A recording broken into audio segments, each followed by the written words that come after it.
Hey fellow Helldivers, how is it going? Welcome back to another video, and in this one we are going to cover the Dust Devils Warbond. That is right, this is the consecutive Warbond to come out in this short span of weeks, following the legendary Halo Warbond, ODST Warbond.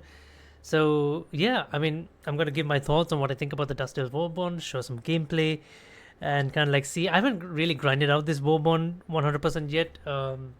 Because I kind of wasn't too motivated to progress in this warbond like too much. But regardless, it is a nicely catered warbond towards this specific set of missions. But not all the tools are quite versatile. It depends on, it's very situational, right? Except for the AR, of course. But we'll go through that one by one. So yeah, let's go through the warbond actually. So little by little on the first page. So first, let's talk about the two armors, the DS42 Federation's Blade and the DS919 Scorpion. Now, obviously, you have the Superstore version of the Warbond, which is no longer available, but we don't need to talk about it. It's just a light armor variation of that. It provides a machete, but medium armor penetrating machete. But CQC is kind of like a very weird thing right now in Helldivers. It's not really that big of a deal. So yeah, first let's talk about the armor. So the armor passives are really nice, right? It provides 40% resistance to fire, gas, acid, and electrical damage. The Federation Blade is quite good because it is a heavy armor.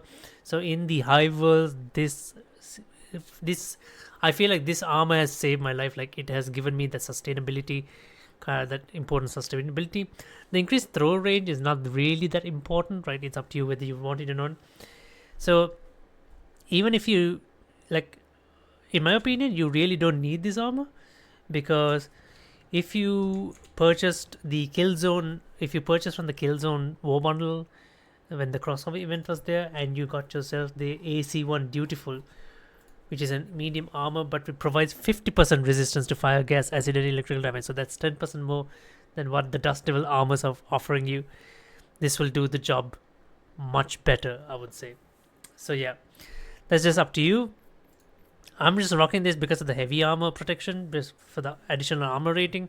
I feel like it gives me a little bit more survivability. But as a replacement, like if you can't buy this Warbond, then the AC1 Dutiful will do its job. Right, now let's go on to the weapons, right? This is where things get really interesting. The AR2 Coyote. Easily the best AR in the game right now. Medium armor penetration, 75 damage, decent capacity, decent fire rate, with a decent recoil, right? It doesn't stray too much. You can attach several attachments to it, like the torch and stuff, which is quite nice in the tunnels. You can't do anything like an liberator penetrator. You can add a drum magazine to it to make it a little bit more uh, broken or anything. But it has medium armor penetration and it has incendiary runs, insane damage numbers, quickly shreds through enemies, quickly adds up on the damage scalings, and quickly just kills all these medium bugs, right? Heavy bugs. So easily the best AR in the game. Very versatile, can be used for bugs, can be used for bots, can be used for the Illuminati, no problems there. Easily shreds through armor, shreds through armor platings, and things like that.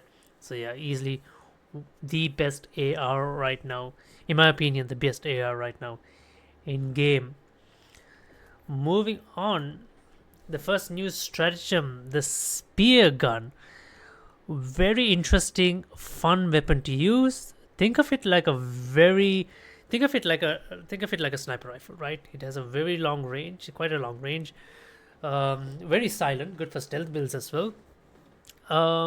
Can take out, it's very good for medium bugs, right? It's somewhat useless against everything, but it can stagger enemies, right? But it takes quite a few shots to take down something as big as a Bile Titan or things like that. But very effective with bots, so it's very situational, right? It's not as versatile, but it's very situational, right? So you can take down bug holes, you can take down fabricators, with a well-timed shot to the head. You can take down an Hulk, right? You can stun chargers, you can stun Bile Titans. So it does do some utility, right? But just don't think of this as, you know, the big weapon that can destroy everything, right? It can't take down a lot of objectives. So it can't take down Shrieker. It'll take a few shots for the Shrieker, but it can't take down big heavy objectives, right? It's not that powerful, but it's quite decent. So the gas cloud offers some crowd control, especially in bug situations. But I think, in my opinion, the gas cloud needs to be a little bit bigger, right? Just needs to cover a little bit more bigger, like cover bigger area. And I think whatever bug, especially a heavy, if it's hit by the spear gun, it needs to take damage over time, because a lot of times, like these chargers, they tend to move out of the cloud and they don't take damage. So I feel like the spear gun, like that whatever target it hits, it just needs to keep on doing damage over time, because it's just adding a lethal dose. It's exploded, but the spear gun itself needs to be able to inject some sort of a lethal dose, because that way it is a lot more effective that way. The expendable napalm, an interesting weapon. So it shoots a cluster of napalm bombs. It does not have like a destructive element to it, so it doesn't explode. It just sets things on fires, right? It's very good for crowd control. Takes care of a lot of bugs in a single shot, right? It has a massive cluster radius. But I feel like, you know, given the expendable anti-tank, like given that it has a much lower cooldown, you still go for the anti-tank in such a situation, because it's just a single shot and then you discard it. So yeah, I mean, like it can't take down heavies, it can't take down heavy structures. So in that case, like you feel like the anti-tank still is kind of like more versatile. So therefore, like, you know, you don't feel like the expendable napalm is that useful. Not as you know, situational as the spear gun. Now the spear gun provides some opportunities in certain situations, whereas the expendable napalm, you feel like you can still get around without it. Next up, the solo silo. Now this is a very interesting one. Useless in the underground missions, but for any other surface level missions, this is interesting. You can call down a missile, and it has kind of like unlimited range around the map, right? I feel like I can hit such far targets. You could take down command posts, you could take down fabricators, you can take down bug holes, you can take down any big enemies, you know, impalers, chargers, titans, whatever. It has quite a low cooldown as well. So it feels like you have kind of like a airstrike. It's kind of like a low cooldown airstrike, right? But it just consumes a stratagem slot. It's kind of like a support weapon. So yeah, it'll consume your third inventory slot, so you can't carry any other support weapons with you. You have to carry the laser designator around with you, so you just need to watch out for that. But it is very versatile, right? You can use it, call in this airstrike from a safe distance, right? You can target really far targets. I think using this, taking out the convoy striders is going to be a little bit easier now. If you and your team has a couple of these, you don't need to chase it down. Just stand from safety and then just use the laser designator to hit it with the missiles. Like I said, low cooldown, so it's quickly back up again, just 154 seconds. It can't take down heavy structures, like, you know, I was the first thing when I saw this, I thought like you could take down the jammer objective of bots, but sadly it's not. You can't destroy it with it. So yeah, that strat is just, yeah, you can't use that strat. You can't take down detector towers with it, like any.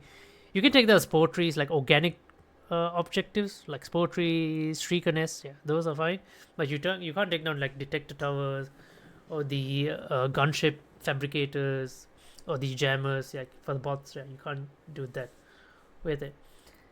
And finally, the G7 pineapple. It's an alright grenade, right? Like, but I still feel like the thermite is still the best grenade in the game. It's kind of like a cluster grenade, right? It just pops up and just shoots out clusters. Light arm penetrating explosive, 300 damage. It's an alright grenade. Like, I haven't used it. Like, I haven't even unlocked or used it yet. But I've just looking from the footages and all this, like, and no one, like, even people who've unlocked it, they don't use it a lot. So hence why I haven't even bothered unlocking it yet. But yeah, all in all, this, like, if it wasn't for the AR2 Coyote, I would have like thought maybe like it's not really important to get this.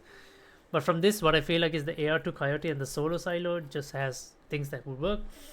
While the spear gun is very situational, right? But it is fun to use, right?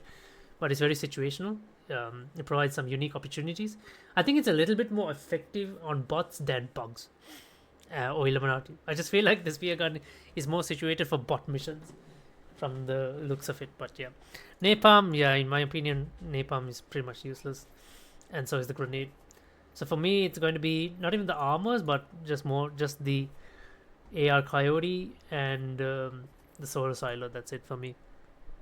So there, guys, have it.